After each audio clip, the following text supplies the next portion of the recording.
Hi, everyone. I want to thank you all for being here today, and and thanks to Asia Society and Mark Cohen and Melissa in particular for organizing this, I think, a really interesting event on a really timely topic. Why timely? Well, we're in San Francisco, almost a stone throw from Silicon Valley. I don't have to sell to this crowd that we live in the knowledge-based economy today.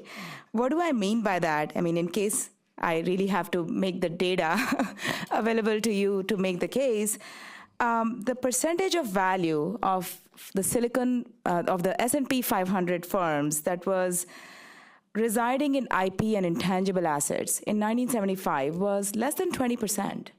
And in 2015, it was more than 80%. The equation flipped entirely between intangible assets, ideas, intellectual property, and capital assets. And therefore, companies need to embrace this. Countries need to embrace this. And today's event focuses on what we call the two innovation dragons. By the way, note to organizers for future, if you're really doing this, can you call it dragons versus tigers or China versus India? I would have preferred that, but anyway.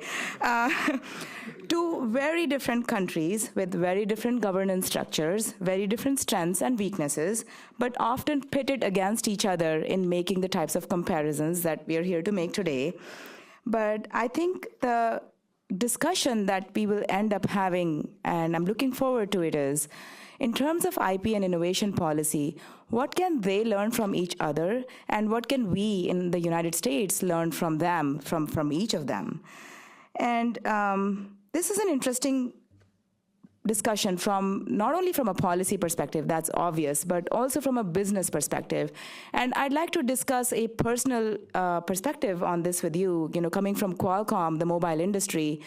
A very brief introduction to Qualcomm. It's a Fortune 500 company, over 30,000 people, headquartered in San Diego, California, not too far from here. And it's both an innovation and a product company.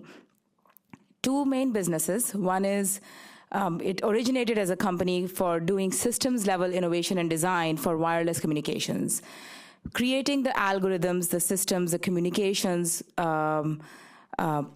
design for letting your phones talk with each other, for making wireless cellular possible, and then eventually also became the largest chip maker and supplier for wireless cellular devices. And I think if you are carrying some of your phones today that I see around, it carries both the technology and the chip solution, enabling your phone to talk to the network and to other people.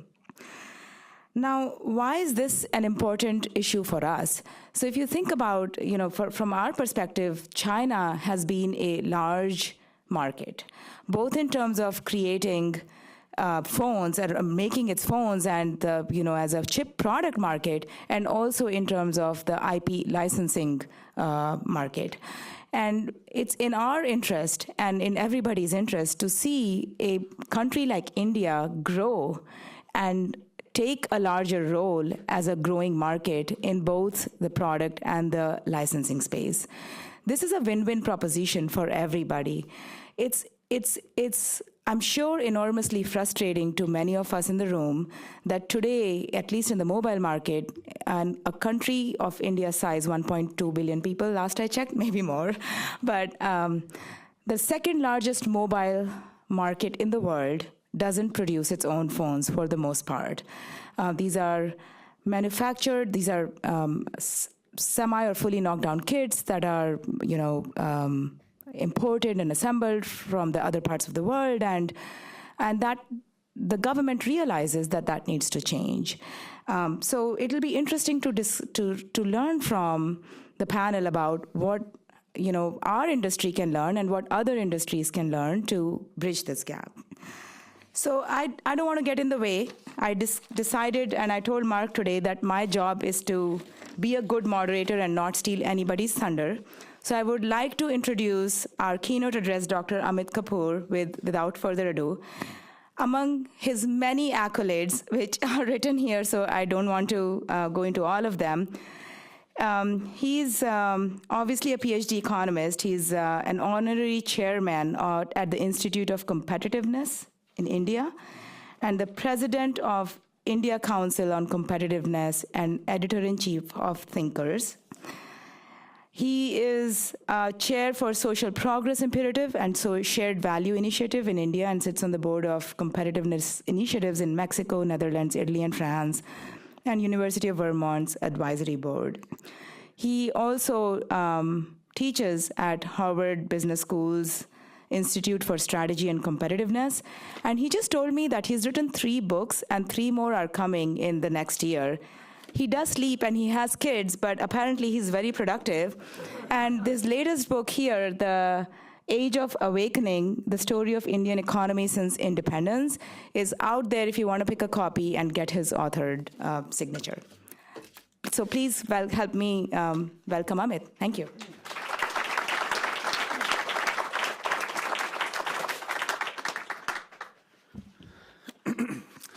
Good evening, all of you. It's absolutely a pleasure to be here. In fact, thanks to you, Mark, especially for getting me here to the Asia Society. And Mr. Panda, such a pleasure to meet you. In fact, we should talk after the talk is over. But then, very interestingly, what I'm sharing is the body of work that I've actually done with Niti Aayog and the Prime Minister's Economic Advisory Council in the last 4 years or 5 years. And then, of course, as to how I really see how India has actually changed over a period of time. Since we are really talking about innovation, I really wanted to bring the aspect of competitiveness here. And it is all about productivity. And the question is, like, why innovation is important and how India stacks up. If you really look at India per se, there is this whole idea that is it a factor-driven economy or an efficiency-driven economy, or an innovation-driven economy. From my point of view, India is still a very strong factor-driven economy, wherein we have actually used labor as one of the biggest arbitrages. But now the question that arises is that how India actually leapfrog into the next stage of development, wherein we are able to really push forward, either on manufacturing or services, into the next realm, and which is going to be innovation and efficiency-driven. But the question that thus arises here is that when you talk about Silicon Valley, where we are sitting, or if you really talk about any of the locations, why that ecosystem actually exists and what India can actually do to really push this innovation ecosystem forward. So some of the data points that I really wanted to share with you today are here. But then before that, I just wanted to share one very important aspect, and that is that a lot of people just tend to believe, and in the Indian context and across the world, that if you really talk about innovation, it is just about high-tech versus low-tech. That is about high-tech industry or low-tech industry. I fundamentally disagree with that proposition because there is nothing like a high-tech industry or a low-tech industry. From my point of view, it is high-tech firms versus low-tech firms. So the question is, you can be very high-tech in a very simple thing like agriculture. Look at how Israel has done things and so on and so forth. So that is where I'm really coming from. But having said that, if you really look at how India has really done over a period of time in the last 10 years or whatever, it has really become one of the beacons of really innovation and growth over a period of time. In fact, from the book that we were talking about, and that is The Age of Awakening, if you really look at how India has really taken a few steps, it was compelled to do a few set of things at the time of independence to what it is doing today.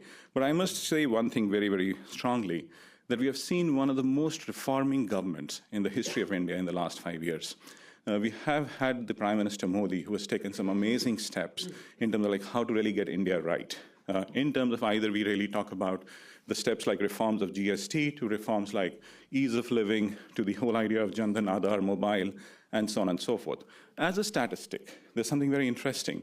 Like the number of people who actually use internet is one of the highest in the world.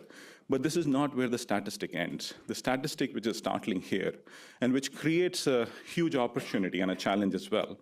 The opportunity or the challenge resides or emerges from the fact that today Indians use more data than all of the United States. So in fact, if anybody was thinking that the United States is the center of data consumption, which is not true, India actually uses more of it. So it creates challenges and opportunities per se. If you really look at this whole thing, it has actually happened because of the price of the access and so on and so forth. But the question that arises here is that as to how do we really get the regulation system or the regulatory system right to really push India forward? So what are those steps that we need to take? One of the most biggest impediments that we actually see in India is what I actually call as the regulatory burden. We have a severe regulatory burden at points in time because it actually creates anti-competitive market distortions that we actually see in the country. So the challenge today for the government is that how do we remove those distortions over a period of time? We have taken a few steps, or India has taken a lot of strong steps to remove these distortions across a certain set of industries, but we are still lagging behind in terms of what needs to happen. And when you especially talk about India versus China, I always have a point of view here that India is not competing with China. In fact, the moment you start thinking about it as a competition, we get it wrong because it becomes a zero-sum game. Competition is not about zero-sum games. The question here is that how do we actually move forward to really saying what is that unique space that India can actually look at? And how do we create that unique proposition, whether it is going to be states of India or whether it is going to be cities of India and so on and so forth. So on the innovation index, if you really look at the global innovation index, this is how India stacks up today with a score of 35.2. And then, of course, when you talk about China, it's 53.1 and so on and so forth. This also reflects a very interesting thing on firm formation in India. Quite interestingly, Hong Kong registers more number of firms than all of India. So this becomes a very interesting idea in terms of understanding as to what is the entrepreneurial ecosystem that actually exists, whether people are moving towards enterprise creation or not. If they're not moving into the entrepreneurship mode, as to why they're not really moving into the enterprise creation mode, what really stacks it up? Another question that we have to ask here is that when you talk about Indians who actually come out to the United States, they perform exceedingly well. So they become enterprise heads and so on and so forth. I think one of the biggest differences between India and China is very simple. And that is that when you talk about corporate CEOs in the US, you have far greater number of corporate CEOs in technology companies than China. I really don't hear of a lot of names who are of Chinese origin, who are heading the large enterprises and so on and so forth. So there is something very interesting about demography in India. But the question that arises is that how do we actually propel the demography forward? And then, of course, the larger thing here is that in a country like Estonia, in a very small place like Tallinn, two engineers create something like Skype, which gets sold for $7.1 billion.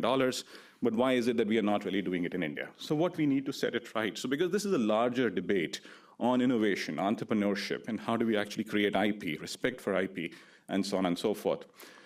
But then, of course, the enablers of innovation, very clearly, there are 5 of them. And then, of course, the outcomes are going to matter because of these set of factors. So safety and legal environment, how safe is India, and so on and so forth, the regulatory environment, and human capital and things. But just as a point, what are the 4 things that the government is doing and how I really look at it? There are 4 aspects which matter quite significantly in the Indian context. One of them is research. And if you really look at it, what is the role of the government here? So going back to this in terms of, say, the role of the government is, or dimensions of policy have to be these 4. But what is the government doing onto all these things? So one is establishing institutes to facilitate R&D. Of course, there is a huge gap that we actually see right now between India and China. The gap is widening. In fact, that is, if you really look at the economic set of data as well, there is a huge widening gap. So China today is close to about 10.5 to 11% of the world GDP. India is close to about 3%. But India presents one of the most important opportunities that the world has seen. And the opportunity lies in terms of solving the challenges that we actually see in the country. So whether it is clean tech or whether it is energy or whatever we really talk about it, the solutions are going to be unique. So from my point of view, it is not going to be the West which is going to solve the problems of the world in the future. It is actually going to be countries like India which will be giving you the new business models and new solutions which can actually go to places across the world, because that is where innovation or frugal innovation is going to happen, and you are actually going to propel change. In fact, the next thing is about establishing institutions to facilitate research, but India is actually fairly low in terms of what is the R&D expense or gross economic R&D as percentage of GDP. So India is fairly low. Right now, we are close to about 0.5%, and then the best in the world is about 4.5, close to about 4.5%. So that means India needs to really focus on R&D today. We have to really talk about these things. How do we really create that impetus? Is it the job of the government, or is it the job of the corporate sector as well? But then I'll come to some numbers there. But then on the business environment, incentives to support innovations, where India has started taking those steps, but still we are lagging behind on this. On the share of investments, if you really look at it, what we see in India is that most of the investments that happen in R&D are actually happening through the government system. It is not the corporate sector which has actually been at the helm of spending that money. And why does this actually happen?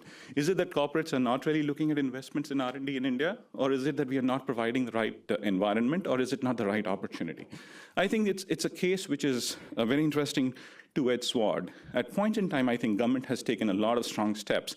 But we also see that corporations are actually demanding far too much for comfort at points in time. So we need to get those things right. We need to get equilibrium somewhere. And I've actually heard of demands which could be like, oh, you need to give incentives. You need to give incentives for corporates to actually come in. I fundamentally disagree with that point of view. You should never incentivize, because the moment you actually give tax breaks, incentives, they actually become a very, febrile kind of a thing. It actually becomes something which is not going to be static. You will always move away once your holiday or incentives are over. You can actually go to a different location. So how do you set it right? What is the right way of really setting the policy and really looking at things? The regulatory environment, of course, there are places which provide a very strong regulatory environment, but this is where India actually scores higher than China very, very clearly. But then, of course, this is where we have a challenge. If you really talk about researchers per million population, so the opportunity that arises here is that if you really talk about India, it is close to about 200 researchers per million that we are actually seeing. And if you really look at Denmark, it is way high, to close to about 7,500. So you are seeing this difference. So like the question is, how do we propel people to research in the country? Whether it is going to be educational institutions or is it going to be something else? The government does spend a lot of money on higher education, but we have not seen a huge advent of research at private institutions or even the corporates.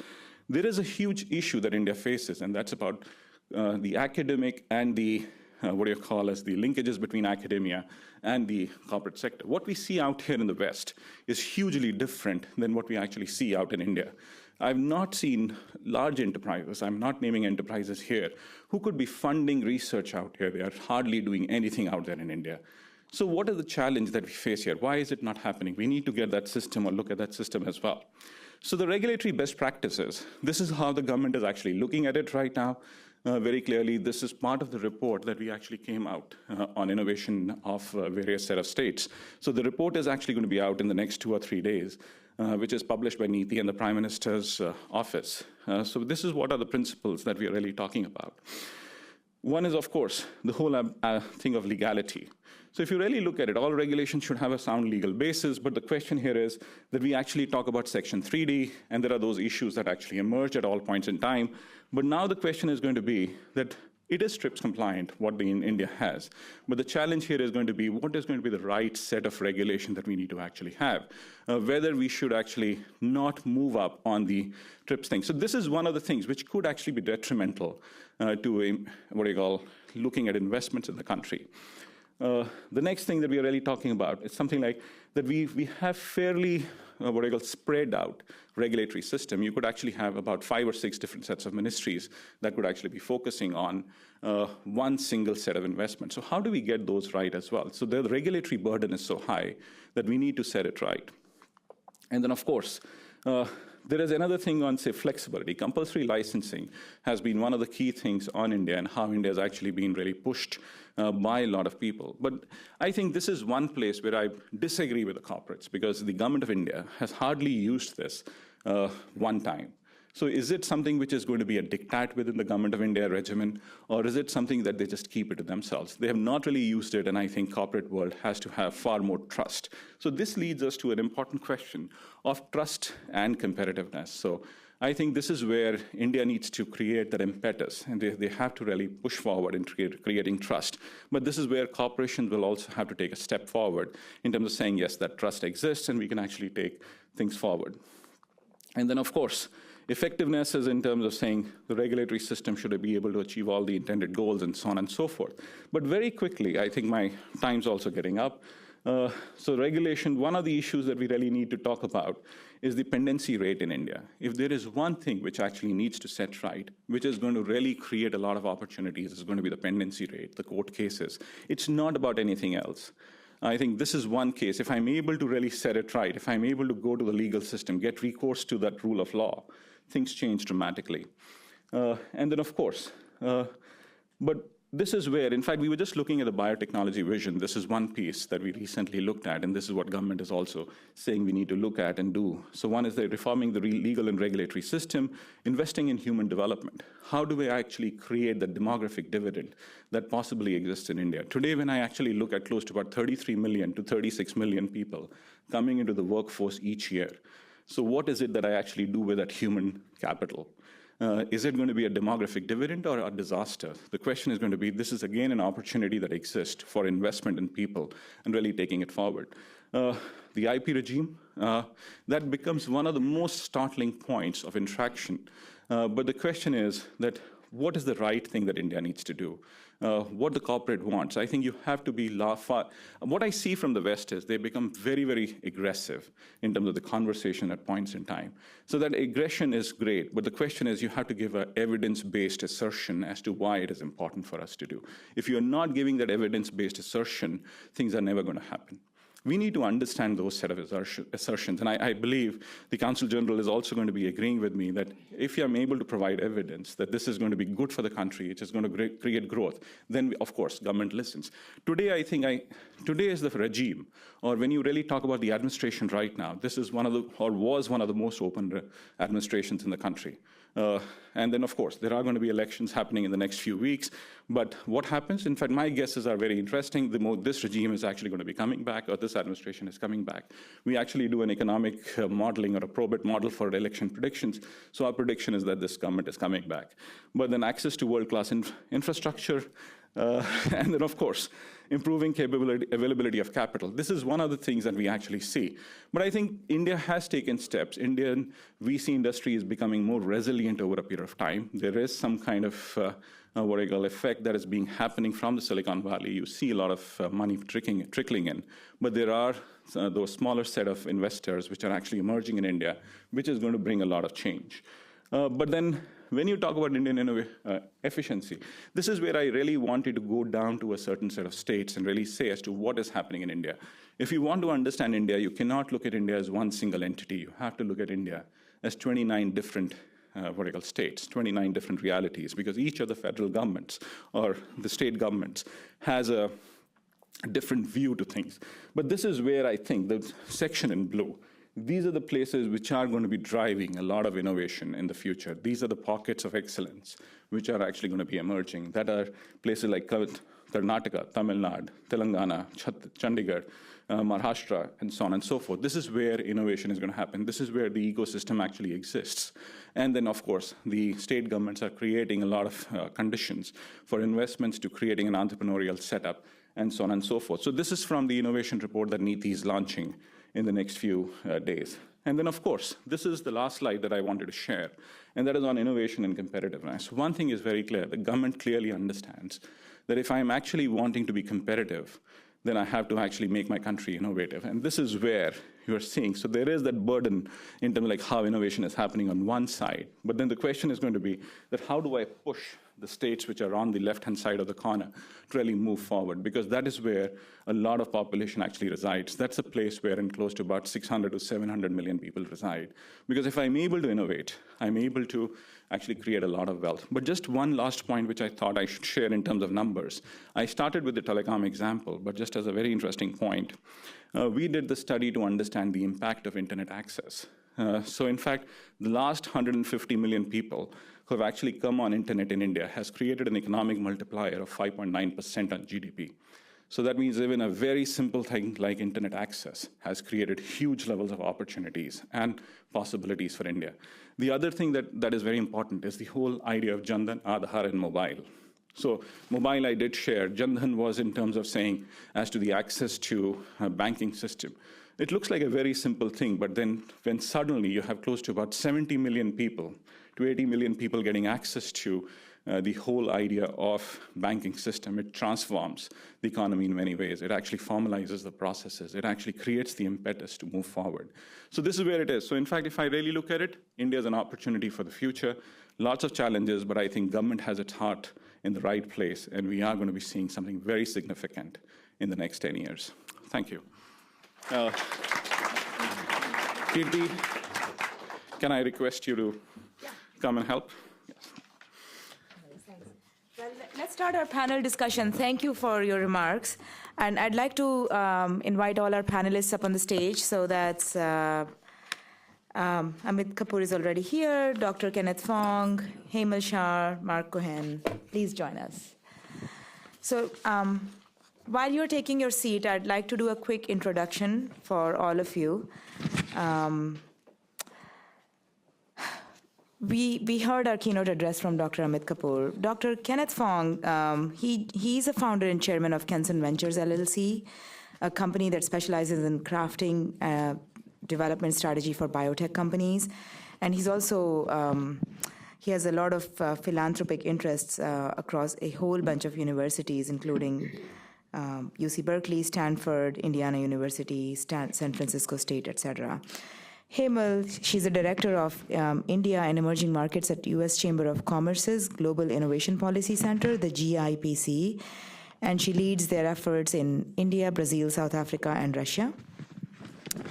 I think a lot of you know Professor Mark Cohen. He's a senior fellow and the director of the BCLT and Asia IP project. And he has over 30 years of experience as a law firm attorney, in-house counsel, government official, law professor, etc. We've all known him as the expert on, leading expert in the US on IP law in China and an organizer of US IP China Dialogue, US IP India Dialogue, including his role at the USPTO where he was last. I think that covers all of you. So I'd like to jump into the questions if that's okay with you.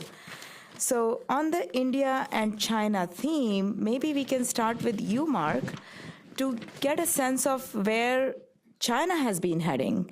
And we know that in 2017, let's recall this, President Xi said that, quote, I think it was at the World Economic Forum, we will foster a culture of innovation and strengthen the creation and protection and application of IP. In fact, China has been on this path of developing a stronger IP regime for some time now. Mark, you've done a lot of research on this. You're an expert. Could you just give us a broad sense of the trend that China has been on? Yeah, so, I mean, China offers a lot of comparisons, not only to India, but to the United States. It's a bit of an IP system on steroids. Last year, just one data point, there were 280,000 IP cases in the courts in China, a 40% increase year on year. The patent office was bigger than the next 20 patent offices combined. By comparison, in the US, patent litigation dropped last year, as well as other not just in the courts, but also in the administrative agency at the patent office. So you see a system that's growing very rapidly, and I think, somewhat to tack on to Dr. Kapoor's comments, you see also a system that still has a heavy hand of the government, unlike, I think, India and certainly unlike the United States. What is interesting to reflect on at this moment in time is whether it's because of the trade war or China's own needs for economic reform, we're seeing some changes, loosening of rules just this week on licensing technology, change a new law on foreign investment to restrict the ability of China, the Chinese government, to compel technology transfer, which is at heart of the trade war. And this really creates a changing dynamic. Even if we had this meeting 2 weeks ago, it would be quite different looking at the impact of the trade war, whether it's going to be resolved and how it will be resolved, the impact on the tech sector. But I think we may see that some of the deficiencies in China's innovation ecosystem, which are due to the heavy hand of the state and metrics and subsidies for filing patents and the like, may be released or alleviated a little bit, which actually could make China even more competitive going forward. So that's helpful, and that also underlines the difference between the Indian system and the Chinese system. And Amit, why do you think, in comparison to China, India is often termed as a promising but challenging market when it comes to IP-intensive industries? What's the promise? What's the challenge? So, that's a very interesting question. In terms of, say, the promise, I think the market itself, the promise is in terms of the opportunity that India actually provides. You have to hold it closer to your mouth. Okay, so yes, thank you.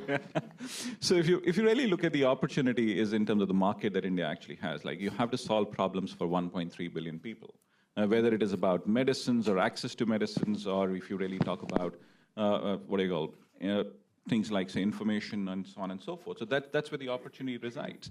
But I think from a point of view in terms of the challenge, I think the biggest challenge is that we have to understand as to what is the areas in which India is actually going to move forward in terms of like how states actually differ from location to location. You have to understand India has 28 different or 29 different realities. It has its own set of innovation policies that can actually come through.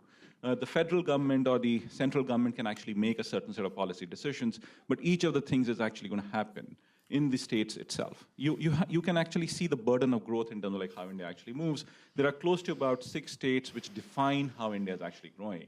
It is the other 21 is not growing as strongly as what are those 6 doing. In fact, most of the innovation in terms of regulation also happens in those 6 sets of locations. If you talk about it, it's Gujarat, Maharashtra, Karnataka, Tamil Nadu, Telangana, Andhra. So you can actually look at it. The second thing that if you really look at it is that what are the cities, what are the ecosystems which are actually going to push things forward? So understand those locations as well. So that is where the challenge is. I think, so it is the regulatory practices, the whole set of spectrum of regulators that actually exist. We don't have one single body. Understanding from a point of view as to what are the locations that are going to do well, and so on and so forth. And one of the biggest challenges from a government point of view as well is that India today has dark spots on economic activity. If you really look at it, there are 637 districts that we were looking at, and out of those, close to about 200 districts have hardly any kind of economic activity or very low economic activity. So what is it that we can actually do? And then the thing is that how do we create or form clusters of excellence in terms of like how do we really look at clustering? If you're really having something in, say, Silicon Valley, how do we actually push that kind of thing in India? In fact, the whole Boston, New York area has close to about 60 pharmaceutical research enterprises that actually exist. How is it that I'm able to create those sets of ecosystems? So that is one of the things. So let me jump in right there. How do we create that innovation ecosystem in India? So I think, Ken, if I may, I mean, you're the expert here. You've raised your startups, you've invested, you've created venture funds. Does IP play a role in enabling innovation, enabling companies to put their skin in the game, make bets, and even exist in the competitive landscape and create this framework? Yes, there are 2 strategies you can go about doing that, in my experience. I founded a company in 1984, essentially making innovative tool for the biotechnology researchers. And I also had the company, somewhat competing with us in St. Louis. They have about $1 billion in terms of the market size, but they have hundreds of products. So the average actually for one product is about 100,000 to 200,000 in terms of size. But they make it about $1 billion in their markets. So, the CEO told me that, Ken, you don't have to worry about patent litigation. Nobody's going to sue us because we have, hundreds of products, each one at about $100,000 in value. It's not cost effective for the lawyer to come to sue us. So that is one strategy. Yeah. But you have one product is worth $1 billion, you better have a lot of lawyers protecting you. So that is another strategy. So that's what we used. We actually, when we start a company, we have a lot of product. So we have some product which infringe upon someone else, the market. Sometimes they come to go after us. So we just talk to them and get an agreement with them and pay them a percentage of what we earn. And that solves the problem. Mm-hmm. So it depends the value of the innovation you're talking about. That's interesting. Different innovation tools require different models. Models require different tools. That makes sense. Hemal, you sit in the U.S. Chamber of Commerce, and you see this from a different perspective or from a broader perspective. Let me ask you this question first. Do you think India is learning its lesson from China and from others and improving its innovation policy and IP system? Thanks, Kirti. So, we just came out with our 2019 U.S. Chamber IP Index, and India was the key story there. I won't go in and comment on what the differences between India and China, but I will say one thing, that the one big thing that emerges out of this index, and by the way, India went up 8 places from rank 44 out of 50 to 36 out of 50 this year. First time ever, such a big jump by a wide margin, second year in a row for India. The one thing that we see from all of the indicators that, across 45 indicators that we rank all these 50 economies on, is that India is beginning to see or use or think of IP as a tool to inspire domestic innovation. And that's what's driving this change in India. And I guess China did that a few years ago. There was, domestic inventiveness actually prompted respect for IP in China to a large extent, and that's what we are beginning to see in India. There were, if I get into the specifics that helped India move up on the index by 8 places, there are 2 different parts. One is that slowly India is aligning itself closer to the international IP ecosystem. It acceded to the WIPO Internet Treaties, which kind of extends copyright protection to the digital realm, helping rights holders and artists to empowering them with economic rights to negotiate with digital platforms, for example. And on the other hand, India changed its patent rules to allow for a patent prosecution highway with foreign patent offices, Japan being one of the first ones that will work with India on this to accelerate patent examination to resolve disputes quickly. On the domestic side, we see India doing really well in terms of identifying and introducing IP incentives for small and medium-sized enterprises as well as startups. So in terms of introducing discounted patent filing fees, or even to the extent of availability of technical assistance. So there are all these parts to India's performance on the IP index. On the other hand, there are big challenges that remain. Section 3D, as Amit pointed out in his presentation, is the 4th hurdle, as we call it. It still remains. But we think that once Indian domestic innovators begin to realize this as an obstacle, that may change as well. There's the threat of compulsory licensing. No compulsory licenses in the last few years, but the threat remains, and that's going to go down, hopefully, if there's inspiration from the domestic innovators. So all in all, I would say that starting from a point of a champion of frugal innovation, and on the other spectrum, transformative innovation, India has moved somewhere to the center, maybe closer to preparing for transformative innovation, and it needs to play the long game now. Thanks, Hemal. So we're in the weeds. Let's stay in the weeds for a minute before we zoom back out a little bit for a minute.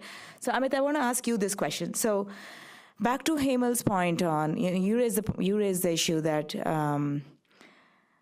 we need to have the right policies across different states, and Ken said different models of innovation require different sets of policies. So let me ask you, and Hemal is laying out a whole bunch of things that happened that have helped propel India in a better direction or a more positive direction towards its IP regime, et cetera, et cetera. I'm going to turn to you soon, Mark. But before that, Amit, question to you. In 2016, among the initiatives that Hemal mentioned, there was this national IP policy that was launched. And putting this in context, many of you might recall that this was partially, if not largely, being driven as a response to China's national IP policy initiative. And I mean, some have said that this policy document isn't particularly clear. It's like nice people getting in the room and saying we're all good people, we'll all do nice things. But let's turn to the experts. What do you think? Has the policy helped the industry in any way across one state, multiple states, or has it been successful in strengthening the generation of IP innovation and commercialization of IP? So, I think the biggest thing that happened is that at least we have a national IP policy. So if you really look at it, there was a first step that was actually taken. For a country which has not really talked about it for 70 years of its independence, you have this policy, which is one of the biggest steps that you are actually talking about. This also tells you about the whole spirit of understanding that innovation is going to be the next driver of wealth creation. So they are looking at it. The question is going to be that what are those realms in the policy that need to be set right or looked at rightly? And that's one of the things. But I think this has propelled far greater, impetus on research. In fact, this is where companies are also realizing that IP can be the basis for competitive advantage.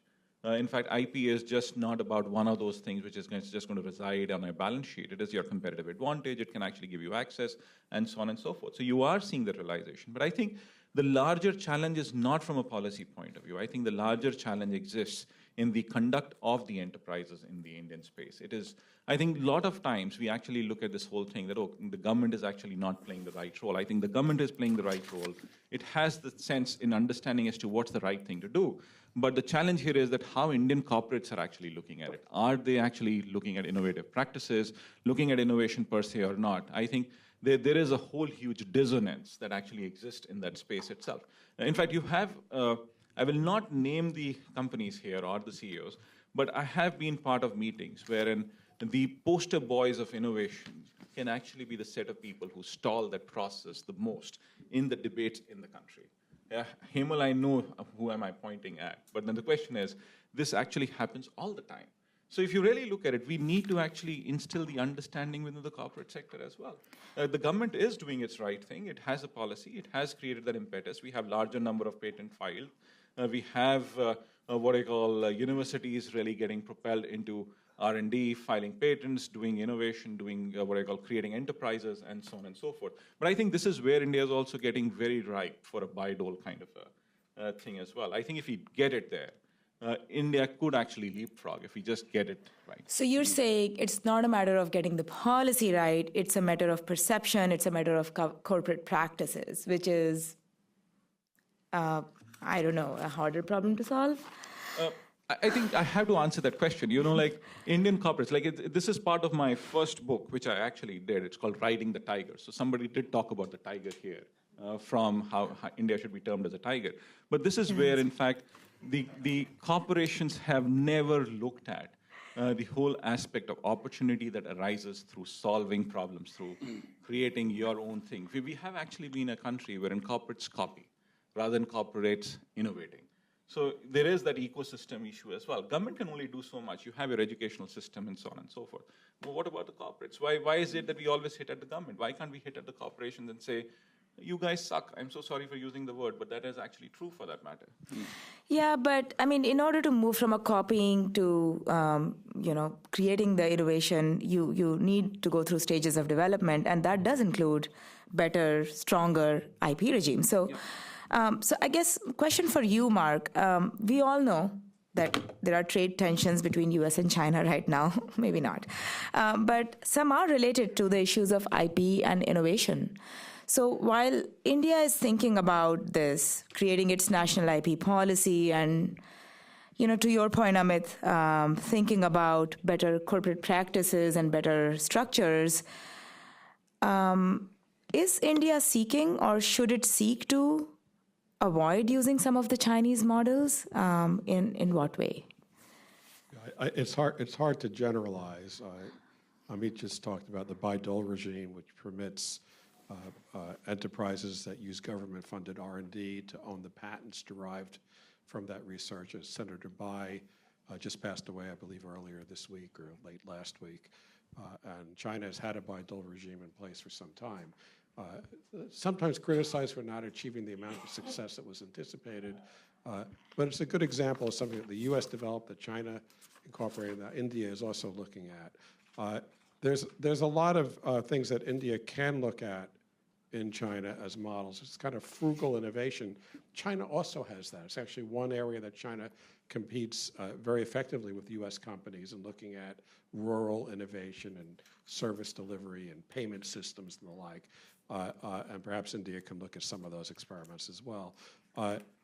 China has an abbreviated patent system, a utility model system, that's widely used by small and medium enterprises, and even some big enterprises at times, because it issues quickly.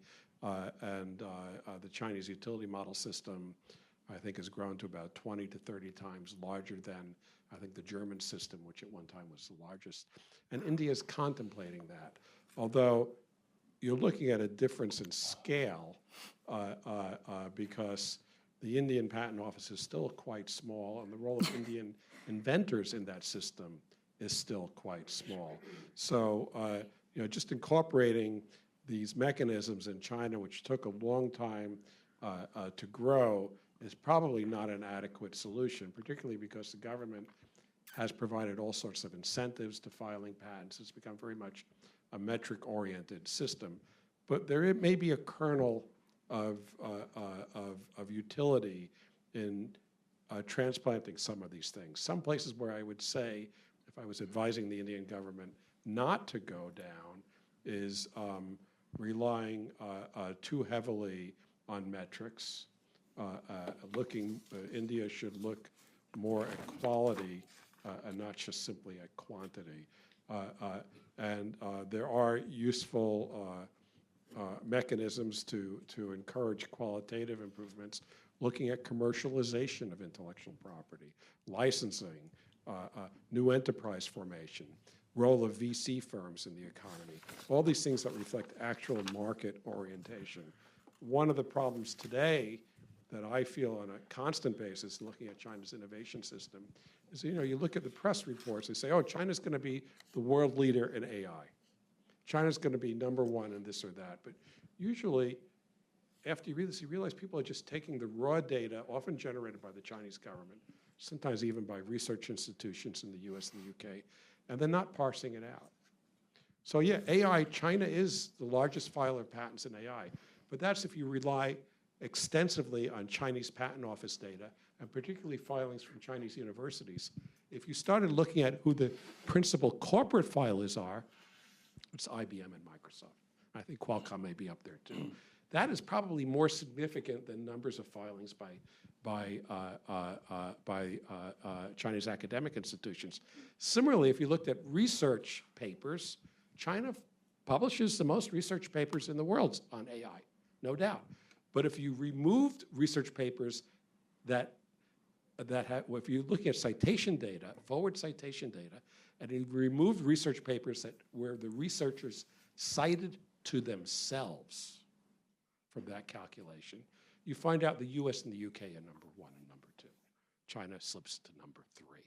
So, removing some of that fog from the Chinese data and using the best of China's experience, as well as the best of US experience in other countries, would probably be in India's best interest.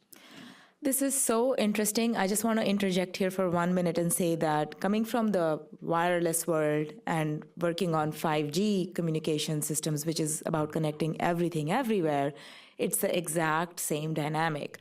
The quantity tells a different story, but the quality tells a different story. And I think China has been going down in the direction of beefing up the quantity, Right. So, it doesn't give full picture. And there is, quantitative production of patents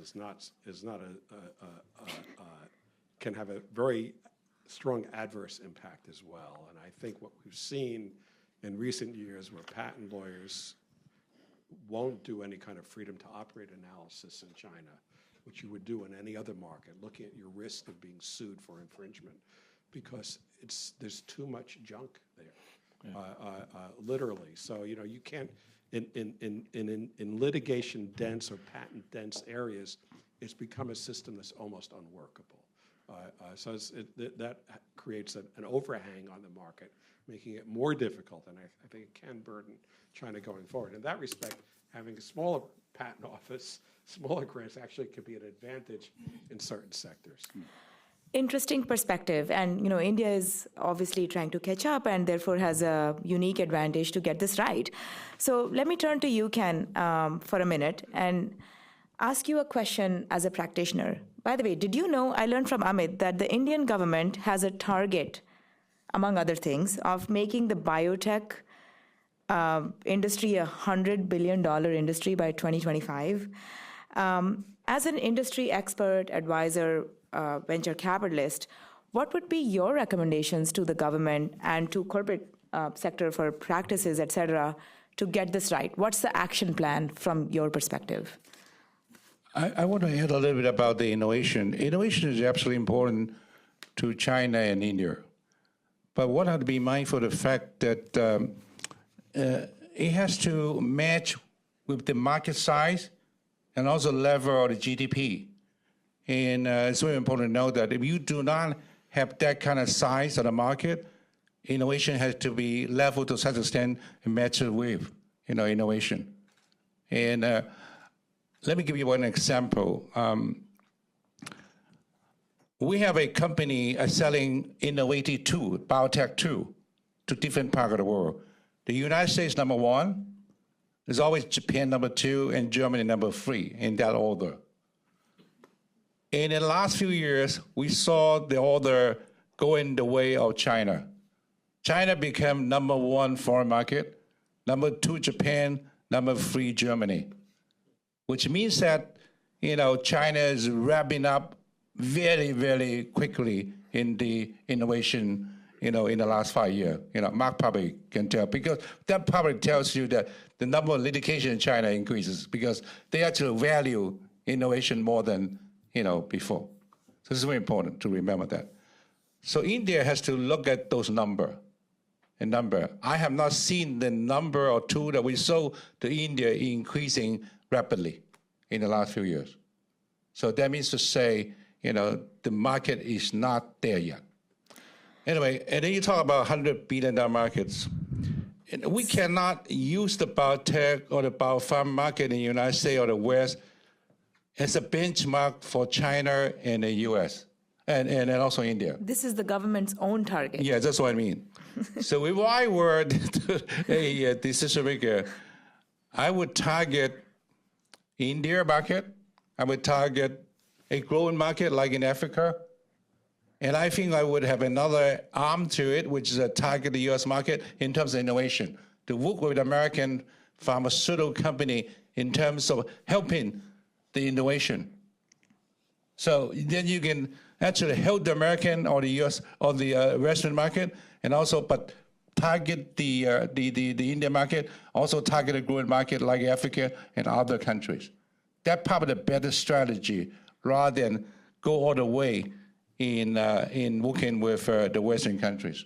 Well, from my perspective, before even targeting other markets, India has to target its own market for certain products. Like I gave the example of our industry, the mobile industry, the phones are not being made to a large extent in country for use in country.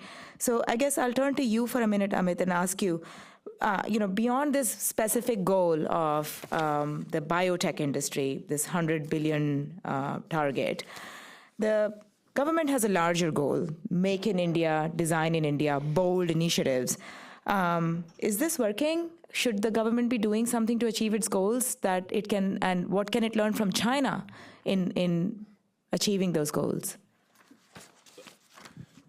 This is a great question. Like if you really talk about manufacturing and design in India, manufacturing is something which we really started talking about in the last 5 years. And it has really started looking up positively. But the question here is that if you really talk about manufacturing, what we have to grapple with is that what is it that we are going to manufacture? What is it that we need to do? China really did something very interesting or amazing in terms of scale, quality, efficiency, which is of a very different magnitude. Do we really create overcapacities, or we really need to find some unique sets of things in manufacturing? I think this is where we have to understand that India needs to find its own space in terms of certain set of sectors where it can actually do something, some stunning jobs. In fact, the debate that actually happens is that, manufacturing has moved from US, it has moved to China. No, it is not true at all. If you really look at it, the heavy industry in US is still actually within the country itself. So India will need to find its own unique set of space somewhere over a period of time. The government is doing more than enough. I think this is where we have to understand what government is doing. Let me give you one initiative that the government of UP is talking about. The government of UP is saying that we are going to have one district, one product strategy. So they're saying as to what is that product that can actually do well in a district, identify, focus on manufacturing or services or whatever, and then really push it forward. So we are seeing for the first time the idea of understanding economic geography right in the country. So we are seeing the impetus or the push from the government of India to really take things forward. The only question is going to be that how quickly are we able to really reduce the inefficiencies that actually exist in the system. Today, I think the biggest challenge India faces is movement of people and movement of goods. So movement of goods is such an expensive proposition in India. It is such a huge competitive burden that it actually creates massive issues. So in fact, IP is there as an important thing, but I think there are far bigger challenges that need to be really talked about. Like say, the cost of moving goods, like the average speed of traffic even today in India is 30 kilometers per hour. So that means like the cost of movement of goods from one state to the other state are higher than moving goods from one port to, say, even Argentina for that. So these are some interesting things. you're right. I mean, I want to push back just a little bit, not only because the panel is about IP, but I mean, frankly, India is in a position which is unique. I mean, I want to take the analogy from our industry again. It leapfrogged from wired communication directly to 3G and 4G, and not bothering with certain intermediate steps in the middle.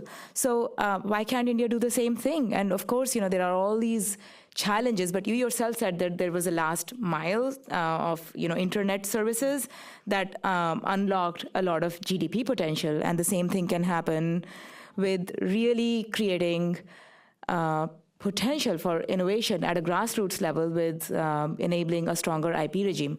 Before I turn to IP and you answer, Amit, I want to ask the organizers, how are we doing on the timing? We're good? Okay, I don't want to be the person standing in the middle of 15 more? Okay, good. Okay. So you have a burning desire to say something, so let's get that out of the way and then turn to Hemal. So your question is that in terms of saying as to is IP the only thing or whatever? No, I mean, just saying that it is important, and I want to focus on that for a minute. No, of course, IP is important, without a doubt. But the question is going to be that how do we create that ecosystem? Is IP the only factor which is going to create that ecosystem, or is it going to be something else as well? The ecosystem is going to get created by large sets of things. In fact, if you really say Qualcomm, for that matter, or manufacturing of cell phones, let me ask that question. How many of you have even thought of investing a few $1 billion in fab units in India? Why don't you come and do it? In fact, if you can go to a country like Costa Rica, why can't you actually come to India and do it at the end of the day? The government will actually do something about it. So because you asked this question, one of the rebuttals from my perspective would be, well, okay, maybe the infrastructure, and it's not really a rebuttal because it's a different perspective. I mean, yeah, those challenges remain, but why is it when you go to the 4G meetings or 5G standards meetings where innovation is happening, R&D is being done, there's no Indian company on the table, there's no university on the table with that much human capital to invest in the next generation of communications? That can change. Hopefully, we're being hopeful here. Question to you, Hemal, do you see hope? Do you see, in your view, what are the top 3 policy reforms from your perspective that India could undertake to reap the fruits of, to get in its transition to knowledge economy? What should it do? Yeah, no, that's a great question. Thank you. So I'll go back to some of the specific IP policy challenges in India that I mentioned. We spoke about Section 3D. We spoke about addressing the threat of compulsory licensing, the lack of regulatory data protection in India, long pre-grant opposition procedures, all of that. But I want to take a step back and think of, say, 2 or 3 big policy changes or vision changes that the Indian policymakers can actually take, right? One is, and Amit probably covered this in his slides a little bit, one is identify channels or venues for deeper investment in R&D. That comes back to having a good IP framework, obviously. Inside competitiveness and human capital, and invest more in education. In terms of education and awareness, I think India's Ministry of Commerce self-IP promotion is doing a terrific job in terms of introducing IP curriculum in school textbooks, right? So that's one thing that's already happening. Now we need to focus on what's the roadblock to R&D investment, what's the roadblock to competitiveness and developing human capital. A logical next step would be to encourage more industry-academia collaboration. Now, there's a huge gap between commercial science and market demand in India. One hand doesn't know what the other hand's doing, and we need to bring them together. Actually, Qualcomm is doing a great job in terms of, not because you're here, Kirti, but I'll take whatever I can get. The Indian government just came up with an IPR tutorial, a 20-minute video. We have to remember that India is a country with a mindset where knowledge has always been free and it had to be shared. So this concept is very different in India, and people need to understand why IP is important. So we need to sell IP and make a case for it. And Qualcomm partnered with the government of India and had this tutorial up there.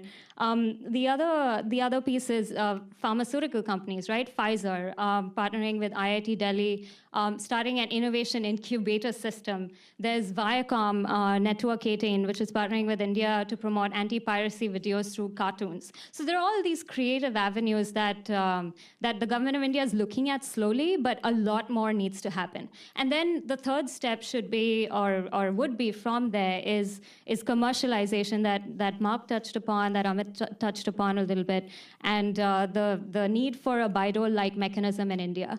So Mark already explained what BIDOL is, and most of you know here as well. But in 2008, India had a similar bill that lapsed in Parliament, and Mark and Amit are part of the U.S. Chamber IP dialogue, and we're trying to resuscitate that conversation. So commercialization, the process of bringing an idea from a lab to the market is also very important. And again, this comes back to the fact that if we inspire domestic innovation in India, India will learn to respect IP not only on the domestic front, but also give the same treatment to foreign investors. So I think checking all the right boxes on IP policy is terrific. It's a great starting point.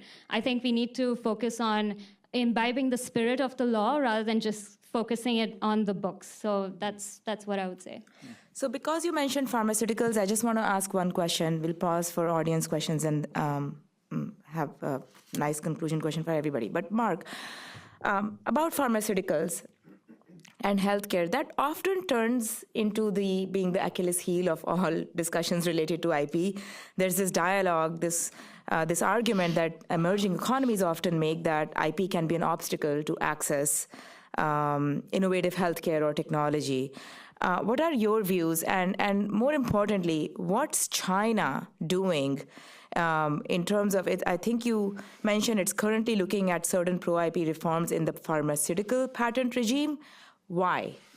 So China's been doing a lot of reforms, and just outside of the pharma sector, as of January 1, there was a new appellate IP court in China that was established, very similar to our Court of Appeals for the Federal Circuit, and a bunch of other structural reforms that are underway across the whole intellectual property and innovation ecosystem, including a new ministry that combines the Patent and Trademark Office, the antitrust agencies, and others. So these are all, I think, very forward-looking policies.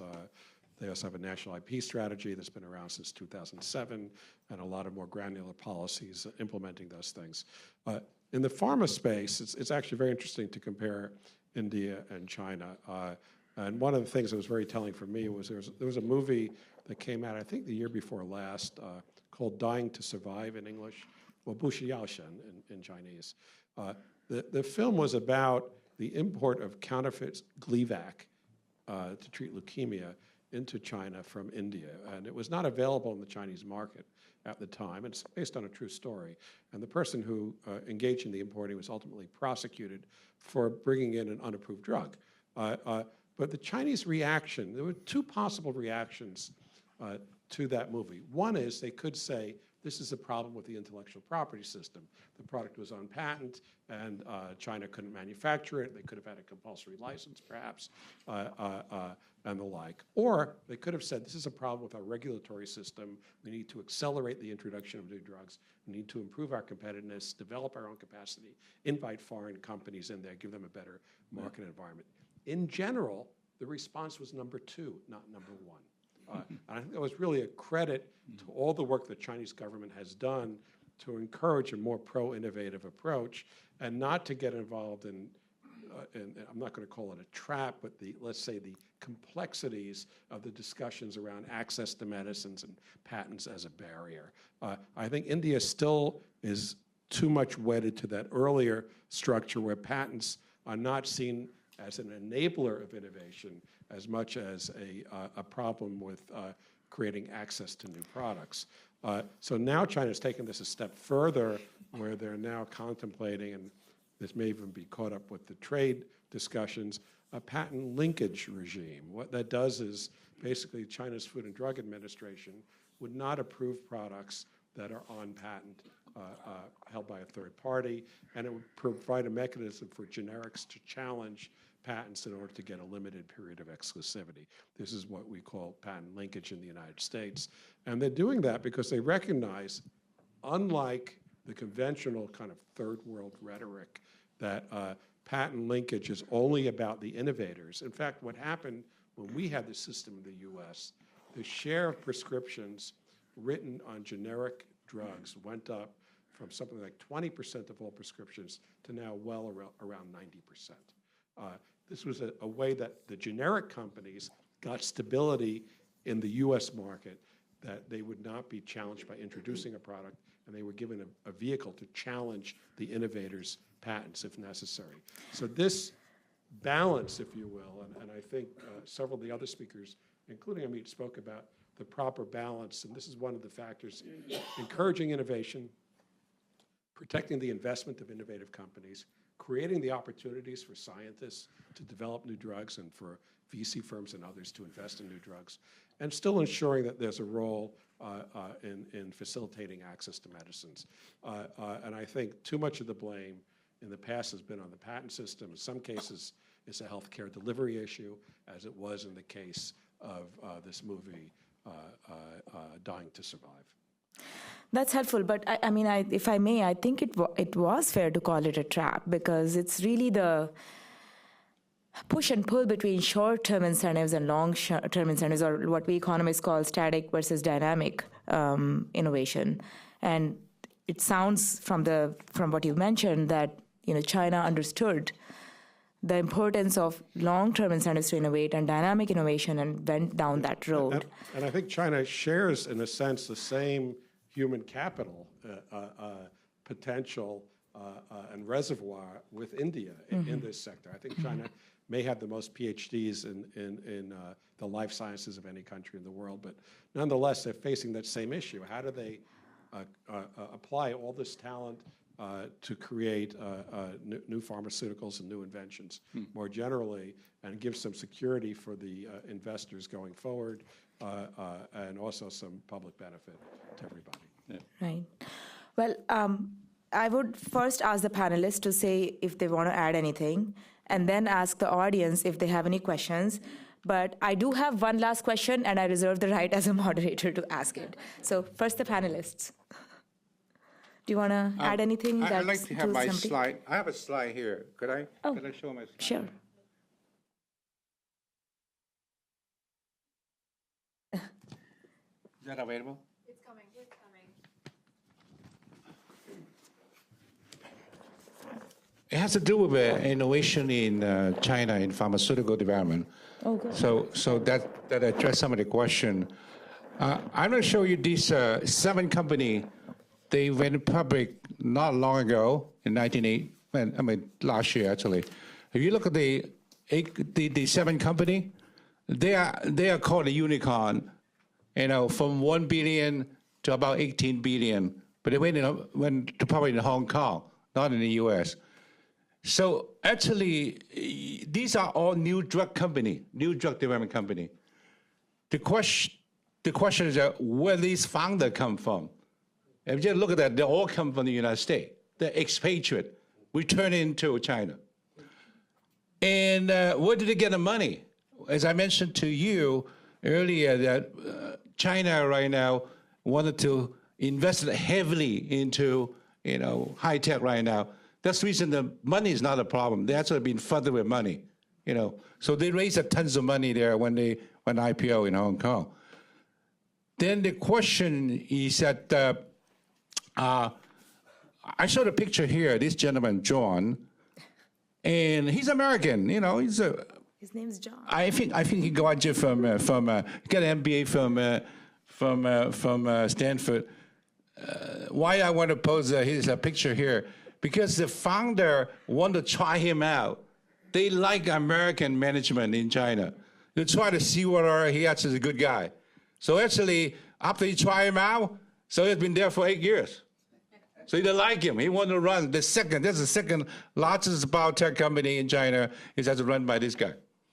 So a lot of complementarity actually between the Chinese, the way how to do things, and also the American. That's why I have to venture that there's a lot of complementarity between the India and China too. We have a lot of technology in the country from China, but we don't have that many managers from China. But most of them are Indian in our American corporation. So a lot of complementarily, the Indian and also the Chinese can work together very well in terms of sharing the responsibility to do the high tech. So this is a kind of thing, good example, you can work together for common good. That's a great note to end at. I would almost don't want to ruin it, but go ahead, Amit, and then the audience. Okay, no, I just wanted to add up to Mark's point, like when you talk about access to medicines, like I think there is this overwhelming idea in India that it is just about IP, which increases the prices and whatever. And I think this is where I always point out that we have a bureaucratic burden which is so severe. Because I think the other issues for creating access are availability of healthcare and so on and so forth, on which the whole state bureaucracies or the state systems have not really performed. So you are able to shove it under the carpet in terms of saying, oh, let's just talk about IP and let's not talk about all the other things. And that's where I always say is the bureaucratic burden. You change the very parameters of evaluation, and that actually starts really hitting the thing. So that is what we need to change in India. So that's where one thing, I always say, like, if India needs the next level of reforms, it has to reform its bureaucratic structures. And that's where it is. Any questions from, okay, this gentleman over here in the third row.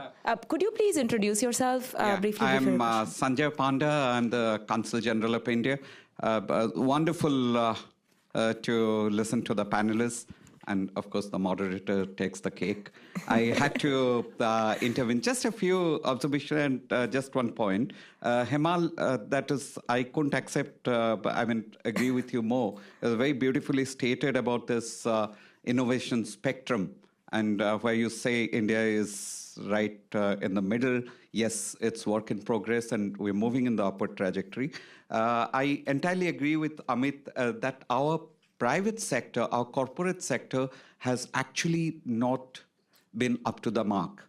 I've been here 4 months, and in my interaction in Silicon Valley, what I see, what I notice is what we have achieved is only the tip of the iceberg. There's so much of innovation and technology, and India has an insatiable appetite to absorb that.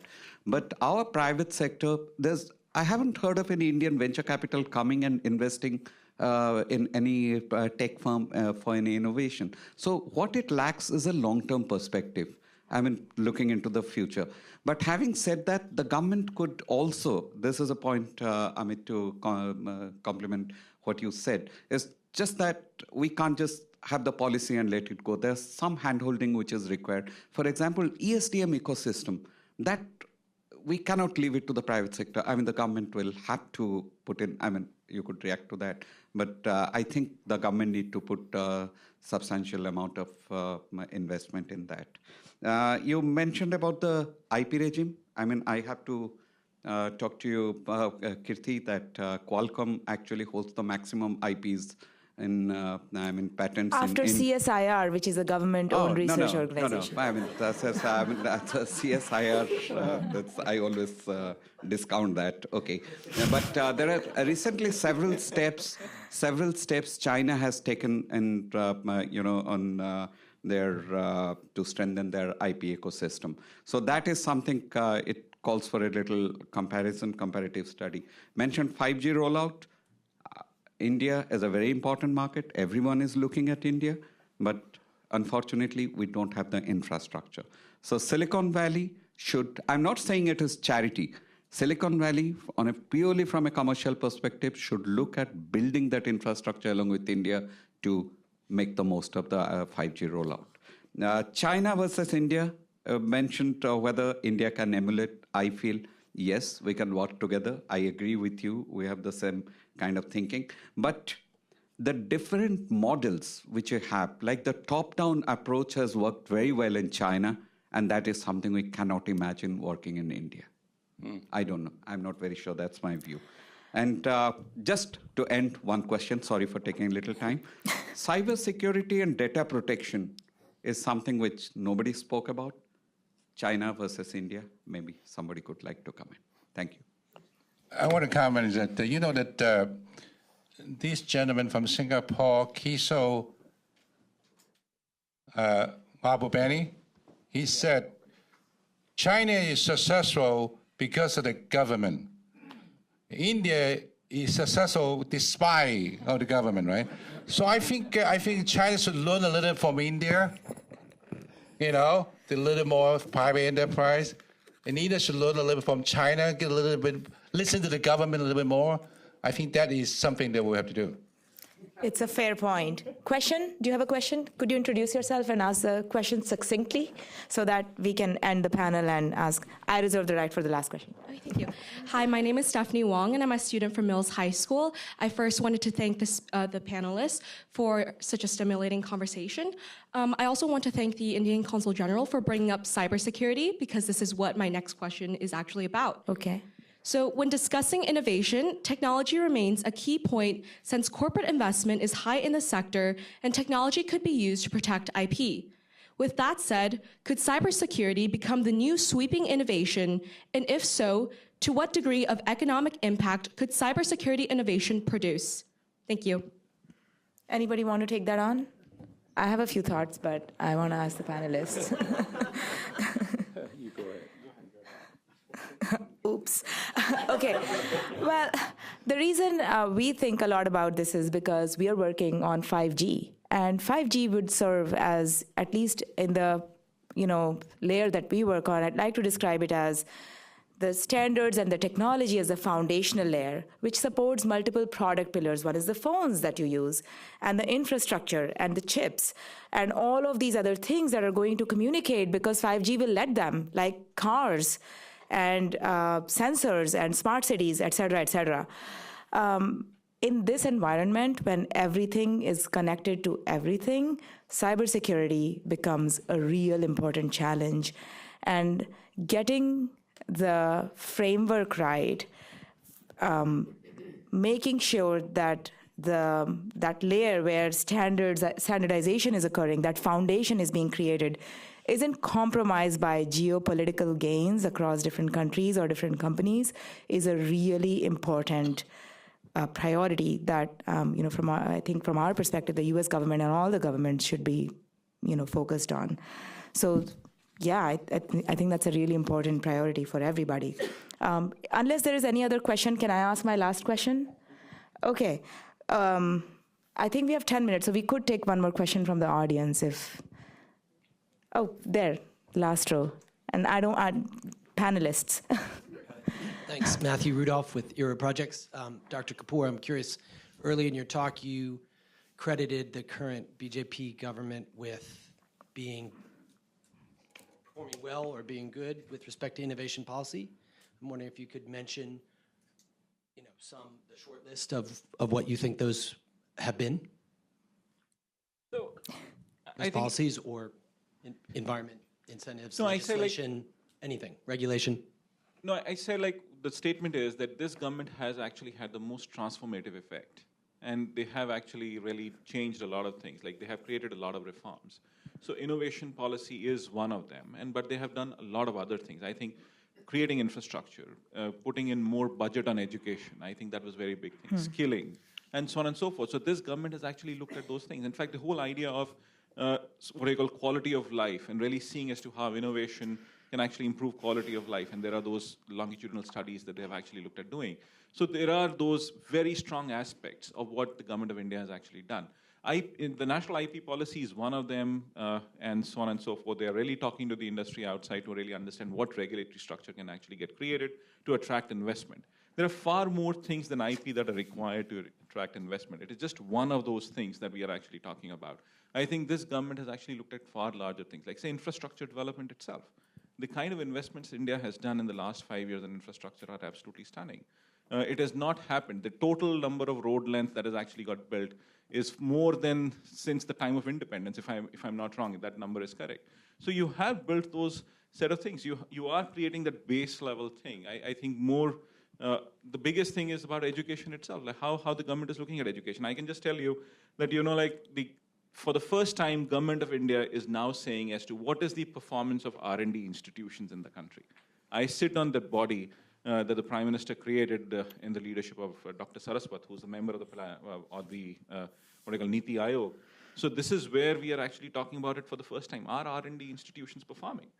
So we are actually trying to see those sets of things. So we are seeing very strong evidence of what India is trying to do. But I must also accept that India is such a, what I call, huge, gargantuan animal, which takes a lot of time to move from one direction to the other. It's a very big thing that has to move, and it has a lot of those democratic issues or burden that you might actually say at points in time. Elephant. I don't think it is, but then that's where Dragon and the elephant, that's exactly. what it So the tiger, this is a tiger which is in slumber at points in time, but if it just gets the right, what I call, mechanism of weed that is popular in this part of the world right now, it'll just leapfrog from my point of view.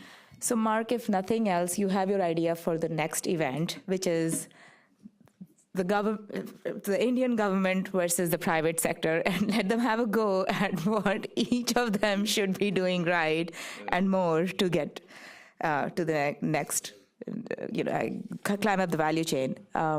Any questions from, please, Vipul. I want to compliment the Honorary Consul General, Mr. Panda. I agree. I'm not honorary, I'm career diplomat. He's still in office. Honorable. It has to be honorable.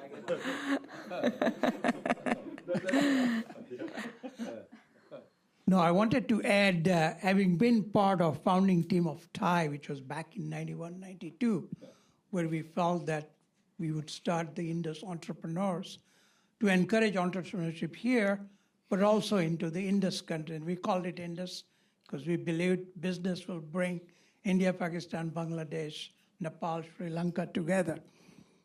Having done that, which created the dream of, I want to start a business, why can't I do it?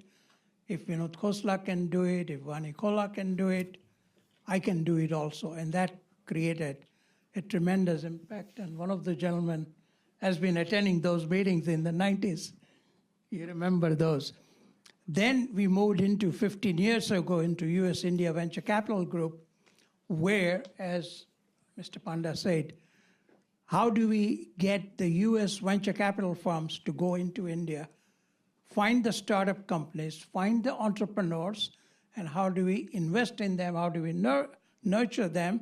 And our chairman, Mr. Wilcox, Silicon Valley Bank was one of the pioneers there, along with about 28 venture capital companies, most of them based here in the Silicon Valley. And the startup activity over the last 10 years has quadrupled, gone more than that, as you probably know, Mr. Kapoor. And it has spread into not the major centers like Bangalore or Bombay or Delhi, but it's spread all over the subcontinent. So I think that's happening, but how do we do more? And I think that will be a question. That's the question. So grassroots events, incredibly helpful, and the question is how we scale. Question for your next panel. But for this panel, we want to conclude, and I have a question for everybody. We've talked a lot about the lessons India should learn, the lessons China should learn. Let's end by one question. What about the United States? What lessons should the US learn? And especially question for Mark, because he's literally studied this and has papers and papers after. I've seen a lot of data on China's rapid rise in its IP, both from the perspective of enforcement, its litigation trends, the special IP codes that you talked about, all of those things in really embracing a stronger IP regime. And in fact, some IP scholars and experts, maybe Mark, you're one of them, have raised alarm bells about what this means in a geopolitical sense. And let me give voice to their worst fears for a minute here as a moderator. While the US has been falling off the charts in terms of its commitment to strengthening the IP rights, Hemal, you know this, you sit in the GIPC, you do the rankings. China has been going in exactly the opposite direction. Right? I don't want to name names, but one of the top IP executives at one of the top large Chinese tech firms said at an IPO conference recently, I quote, increasing numbers of US operating companies dislike patent protection. First, because the internet and open source technology are fundamentally affecting IP, licensing and transactions. And second, because the production and manufacture of products are increasingly located in Asia, and Asian companies have more and more patents. However, since the patent system still exists, the game continues. Opportunities are being transferred to the East, just like manufacturing was. Is the US shooting itself in its foot here while we are talking about the lessons that everybody else should be learning? And what should the US be learning and doing different? Question for everyone. Should I begin with that? Sure. It's a very, it could be the subject of a day or more program. And there's a lot of literature coming out from academics and others. As one professor, George Mason, who wrote an article, the title was Turning Gold to Lead. That's a description of the current moment in the US IP system. I think many people, when we talk about the trade war, have said, well, this should really be a Sputnik moment for the United States, because just putting the blame on China for issues the U.S. is encountering in innovation will do very little to encourage more innovation in the U.S. In fact, it could actually hurt us because of the collaborative networks that we have established.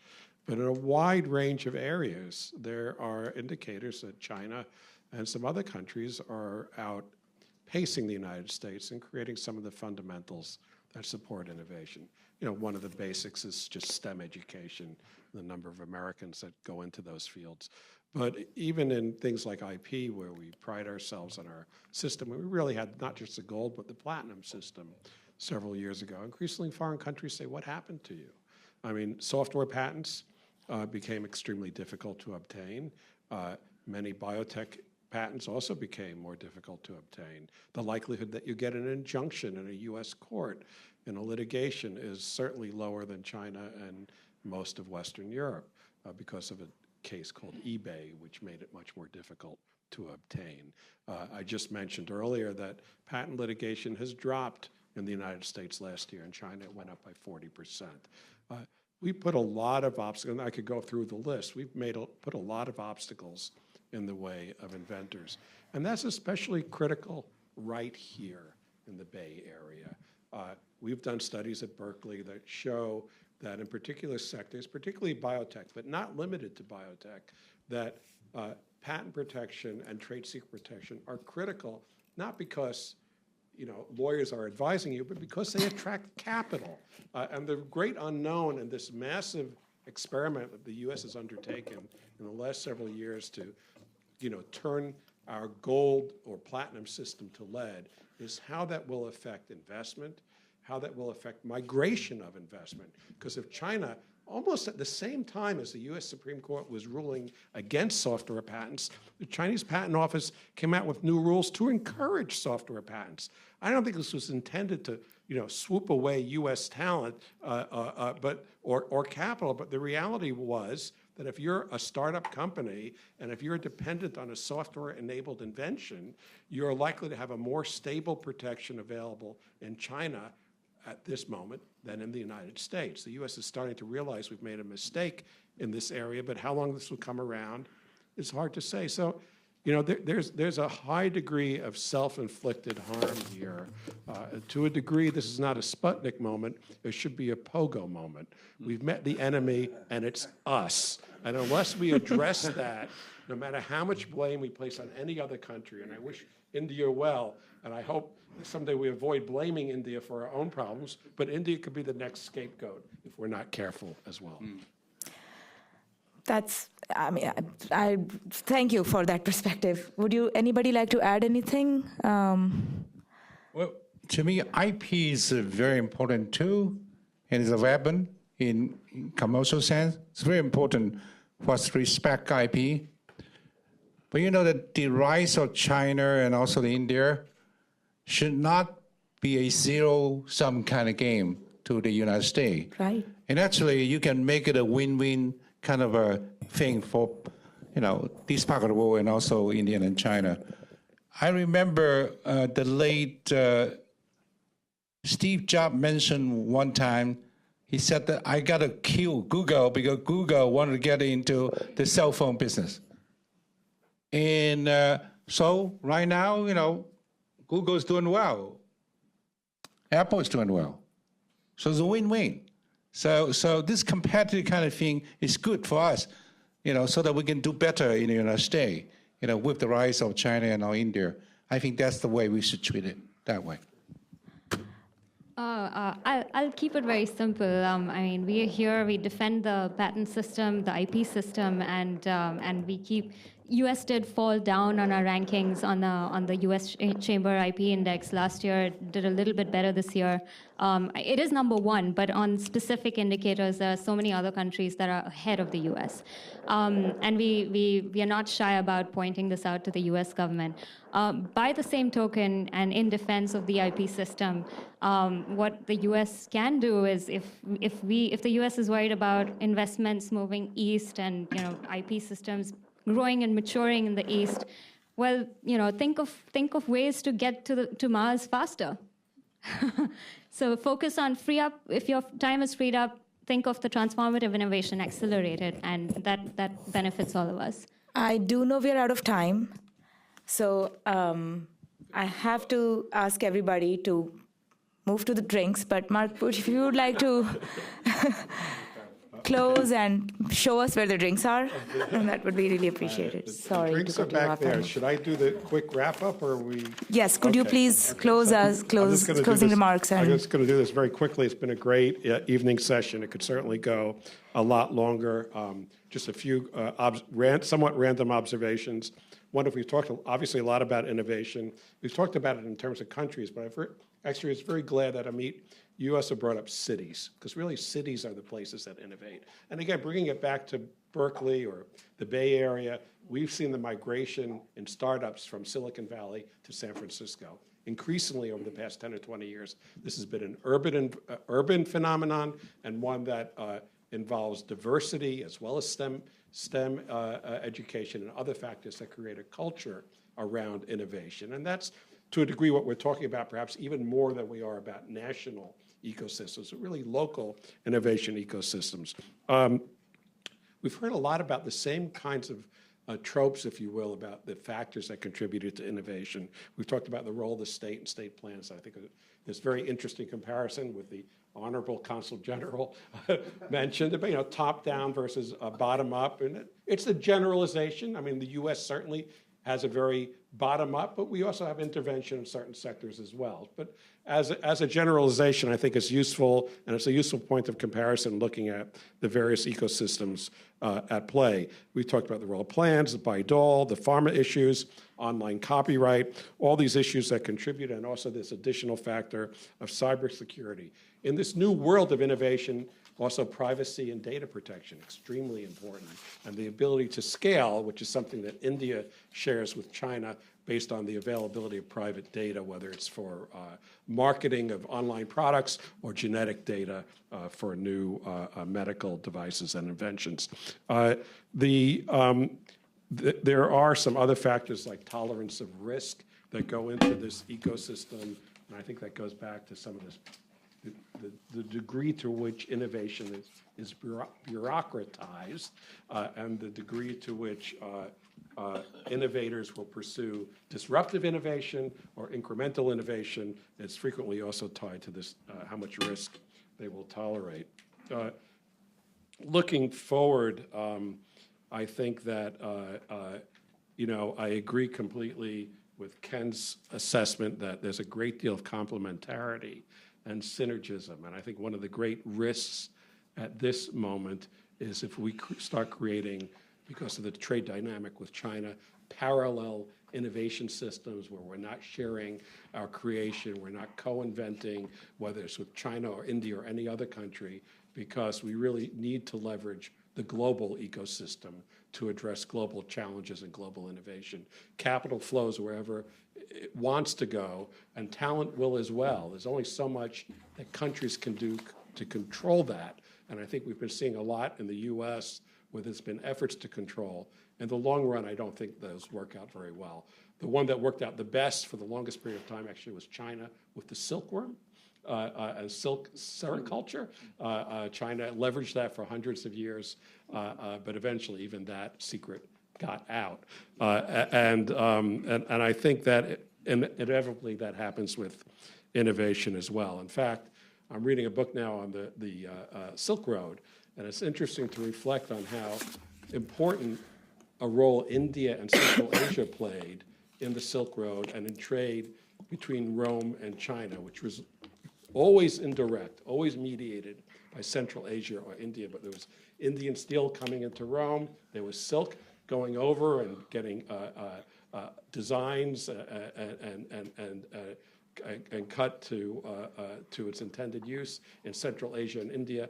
And to a certain extent, we're kind of replicating that possibility of cultures interacting, creating new ideas together. And I think that would be the positive message that I would hope, that we not only learn from each other in terms of our technology, but how we can cultivate a global ecosystem that encourages innovation. That's my summary.